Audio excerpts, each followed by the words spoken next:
نحمده ونصلي علی رسول الکریم اما بعد۔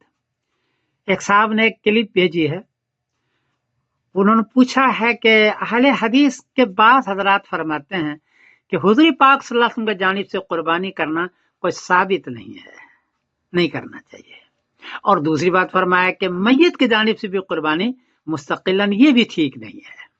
آپ اس بارے میں کیا فرماتے ہیں؟ جواباً عرض ہے کہ حضرت علی رضی اللہ تعالیٰ عنہ کو نبی کریم صلی اللہ علیہ وسلم نے وصیت کی تھی، بڑی تاکید کی تھی کہ میری وفات کے بعد میری جانب سے قربانی کرتے رہنا۔ تو حضور نے وصیت کی ہے، اس لیے حضور کی جانب سے قربانی کی جائے گی، اور حضور صلی اللہ علیہ وسلم وفات کے بعد بھی قربانی کی ہے تو اس کا مطلب ہے کہ میت کی جانب سے بھی قربانی کی جا سکتی ہے۔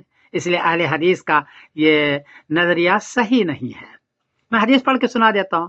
قال رأيت عليا يضحي بقبشين فقلت له ما هذا فقال ان رسول الله صلى الله عليه وسلم اوصاني ان اضحي عنه فانا اضحي عنه۔ ابو داؤد شریف باب الوصیہ عن المیت، حدیث کا نمبر ہے 2790، کہ حضور پاک صلی اللہ علیہ وسلم مجھے وصیت کی ہے کہ میں ان کے جانب سے قربانی کروں، اس لیے میں کرتا رہا ہوں۔ خود نبی کریم صلی اللہ علیہ وسلم اپنی زندگی میں امت کی جانب سے قربانی کرتے رہے ہیں۔ حدیث کے اندر ہے فذبح احدهما عن امته لمن شهد لله بالتوحید وشهد له بالبلاغ، ابن ماجہ شریف، حدیث کا نمبر ہے 3122، کہ نبی کریم صلی اللہ علیہ وسلم نے قربانی کی، دو جانور کی، ان میں سے ایک کی قربانی کی اپنی امت کے جانب سے، چاہے وہ دنیا میں زندہ ہو یا وفات ہو، اس لیے دونوں جائز ہے۔ حضور پاک صلی اللہ علیہ وسلم کی جانب سے قربانی کرنا کرے تو اللہ کے لیے، لیکن ثواب پہنچے ان کو، یہ بالکل درست ہے، اور میت کی جانب سے قربانی کرنا یہ بھی درست ہے اور صحیح ہے، بلکہ کرنا چاہیے جس کو وسعت ہو تو۔ اس لیے اہل حدیث کا یہ کلپ صحیح نہیں ہے، ان کو شاید پتہ نہ ہو کہ حدیث کا ہو سکتا ہے۔ کلپ دیکھیں حضرت اہل حدیث کا۔ السلام علیکم ورحمۃ اللہ وبرکاتہ، گستاخی تو معاف کیجیے گا۔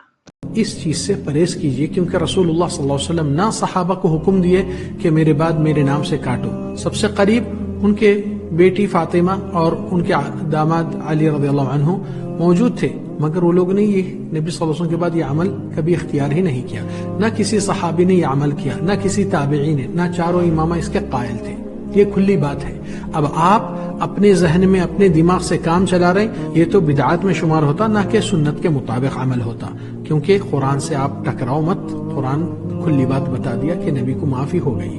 اللہ سبحانہ وتعالیٰ سے دعا ہے کہ ہم کو اور آپ کو صحیح عمل کی توفیق دے اور سنت کی پیروی کرنے کی کامیابی عطا فرما۔